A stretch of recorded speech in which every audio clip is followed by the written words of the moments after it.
पिछले वीडियो में हम लोग धनुष भंग पाठ को पढ़ चुके हैं। आज के वीडियो में हम लोग वन पथ पर पाठ को पढ़ेंगे व उसके विस्तृत भावार्थ को समझेंगे। यह पाठ गोस्वामी तुलसीदास द्वारा रचित कवितावली के अयोध्या कांड से लिया गया है। इस पाठ में यह बताया गया है कि श्री राम को जब वनवास हो जाता है उस समय लक्ष्मण और सीता उनके साथ स्वेच्छा से वन जाना स्वीकार करते हैं। वे तीनों लोग वन की तरफ प्रस्थान कर देते हैं। वन में सीता की क्या मनोदशा है, उनकी क्या स्थिति है, उसी बात का चित्रण इस पाठ में किया गया है। पुरते निकसी रघुवीर बधु धरि धीर दये मग में डगद्वय। पुर का अर्थ हो जाएगा अयोध्या, निकसी का अर्थ हो जाएगा निकलना, रघुवीर वधु का अर्थ हो जाएगा श्री राम की पत्नी सीता, धीर का अर्थ हो जाएगा धैर्य, मग का अर्थ हो जाएगा मार्ग, डग का अर्थ हो जाएगा कदम।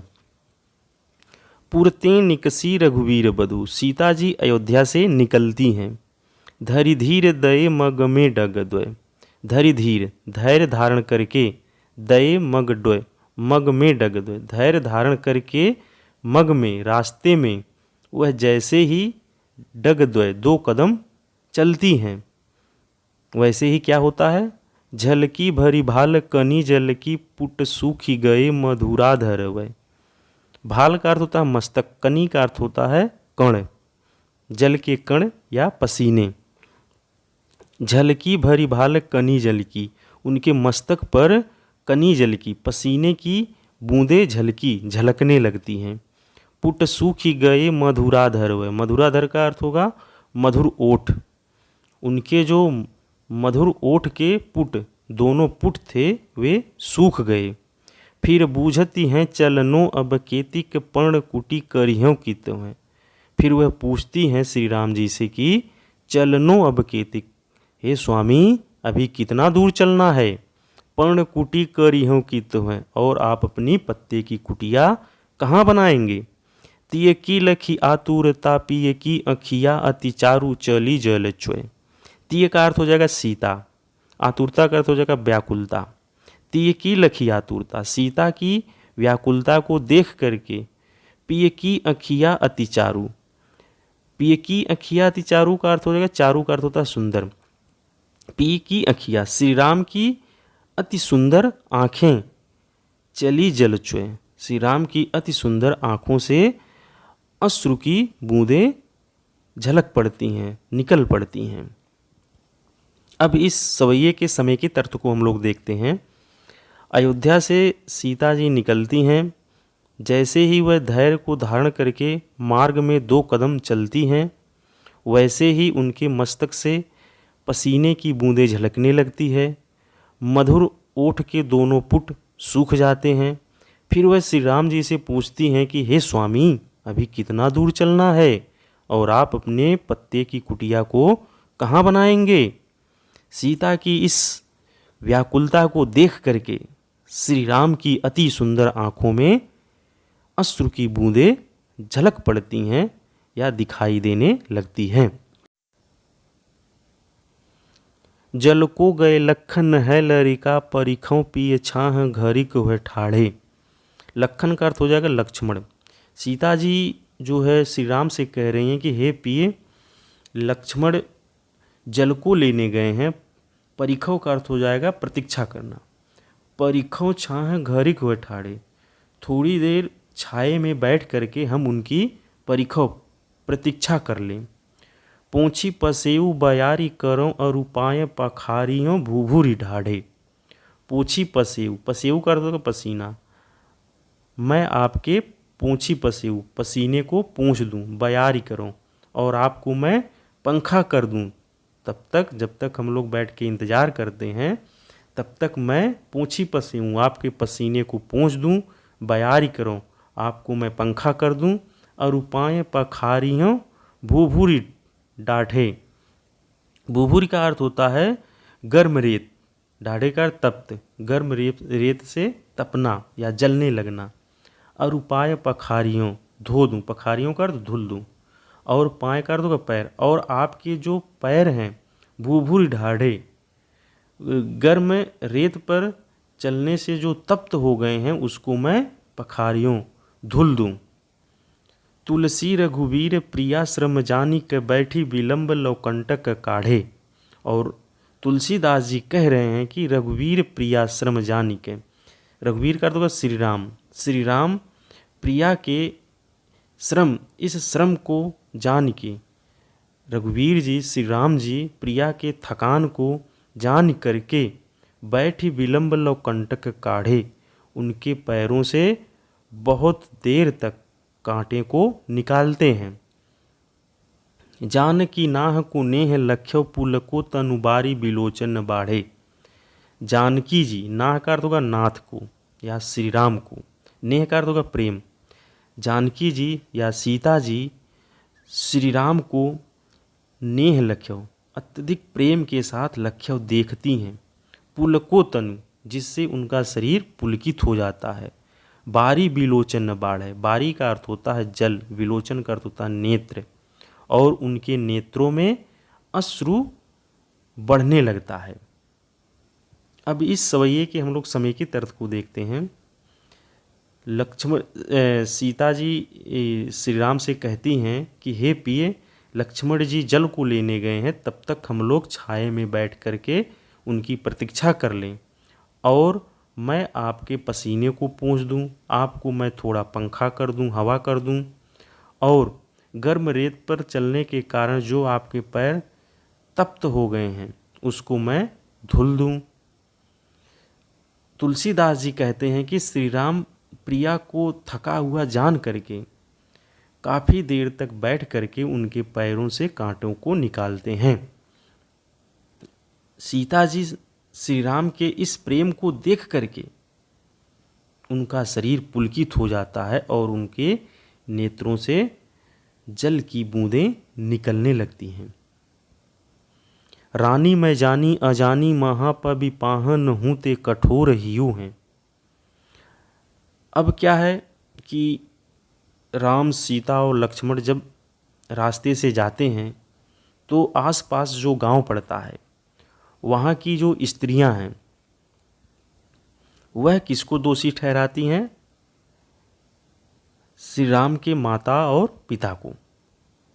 वह कहती हैं रानी मैं जानी अजानी महा, वह कहती हैं मैं जानी, मैं जानती हूँ, जो रानी है, जो कैकेयी है, अजानी महा अत्यधिक अजानी है, अज्ञानी है। पविपाहन हूँ ते कठोर हियो है। पवि का अर्थ होता है वज्र, पाहन का अर्थ होता है पत्थर, हियो का अर्थ होता है हृदय। उसका हृदय, उस रानी का हृदय, उस कैकेयी का हृदय वज्र और पत्थर से भी कठोर है। वे स्त्रियां कहती हैं कि मैं उस कैकेयी रानी को जानती हूँ कि वह बहुत अज्ञानी है और उसका हृदय वज्र और पत्थर से भी कठोर है। राजहु काज अकाज न जान्यो कहो तीय को जिन कान कियो है। अब वे राजा को कह रही हैं, राजहु काज अकाज न जान्यो, उस राजा ने काज और अकाज को, लाभ और हानि को न जान्यो, थोड़ा सा भी नहीं समझा। कहो तीय को जिन कान कियो, ती का अर्थ पत्नी।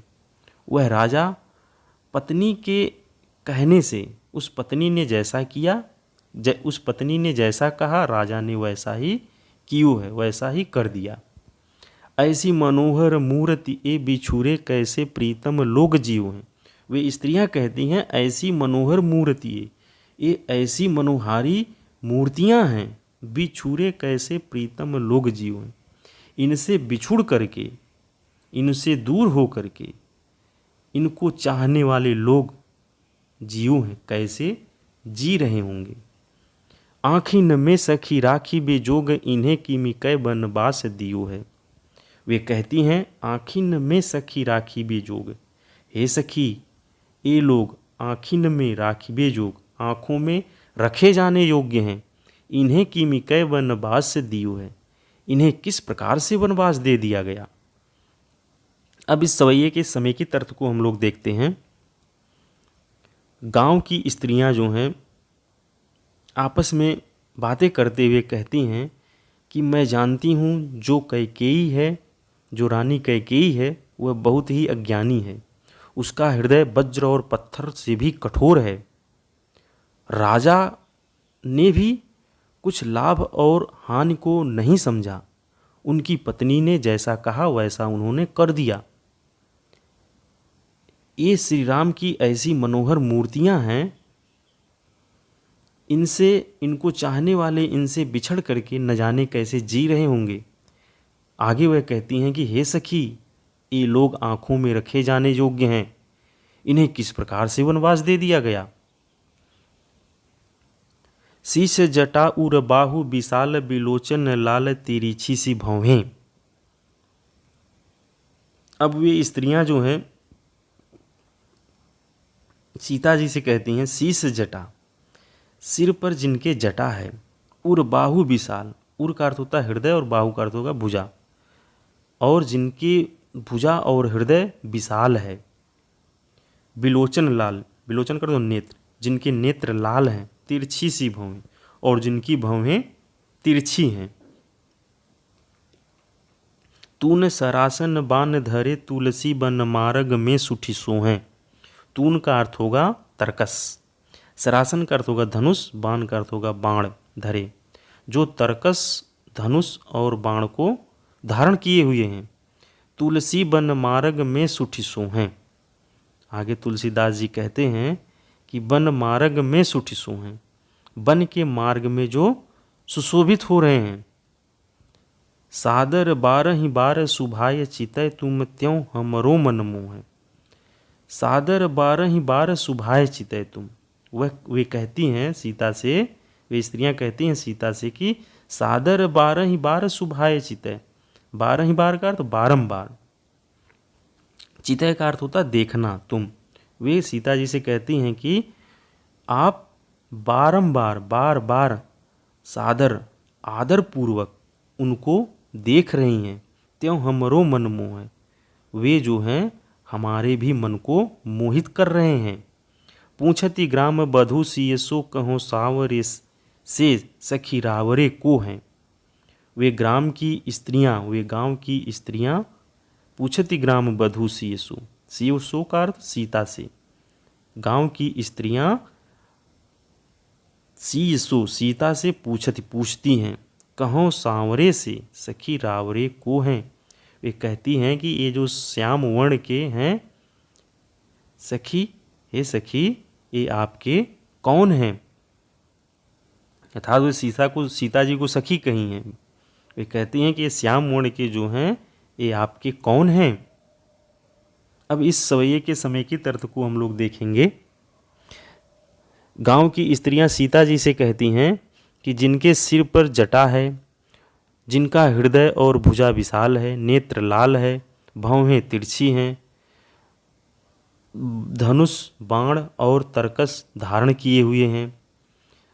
तुलसीदास जी कहते हैं कि वन के मार्ग में जो सुशोभित हो रहे हैं, और जिनको, आगे वे स्त्रियां कहती हैं सीता से कि जिनको आप बार बार आदरपूर्वक देख रही हैं, उनको देखने का वे हमारे भी मन को मोहित कर रहे हैं।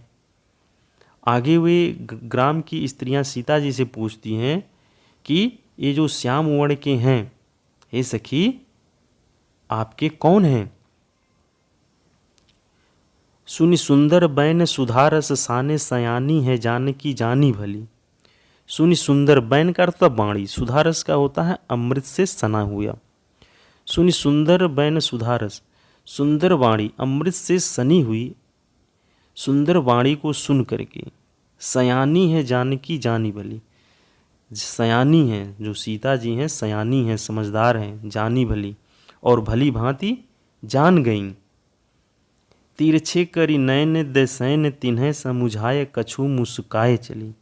तिरछे करी नयन, नेत्रों को तिरछा करके, दसैन तिन्हें, उनको इशारा करते हुए, समुझाई समझा देती हैं, कछु मुस्काई चली, और कुछ मुस्कुरा करके आगे बढ़ जाती हैं। तुलसी ते ही अवसर सोहें सबय अवलोकत लोचन लाहू अली। तुलसीदास जी कहते हैं कि ते ही अवसर, यह अवसर सोहें अत्यंत ही शोभायमान हो रहा है। सबय सभी, अली सखियाँ, अवलोकति इस दृश्य को देख करके, लोचन लाहू, अपने नेत्रों को लाहू लाभ पहुँचा रही हैं। अनुराग तड़ाग में भानु उदय विकसी मनोमंजुल कंज कली।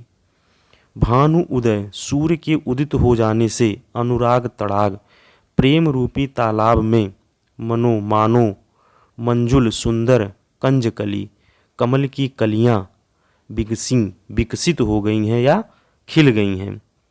अब हम लोग इस सवैये के समय के तर्थ को समझेंगे। अमृत रस से सनी हुई या अमृत रस से मिली हुई सुंदर वाणी को सुन करके सीता जी भली भांति जान जाती हैं, क्योंकि वह समझदार हैं और सयानी हैं। वह अपने नेत्रों को तिरछा करके इशारे से ही उन्हें समझा देती हैं कि जो श्याम मोड़ के हैं वह हमारे क्या लगते हैं, और कुछ मुस्कुरा करके वह आगे बढ़ जाती हैं। तुलसीदास जी कहते हैं कि यह अवसर अत्यंत ही शोभायमान हो रहा है। सभी सखियां इस दृश्य को देख करके अपने नेत्रों को भरपूर लाभ पहुंचा रही हैं। सूर्य के उदित हो जाने से प्रेम रूपी तालाब में मानो सुंदर कमल की कलियां खिल गई हों।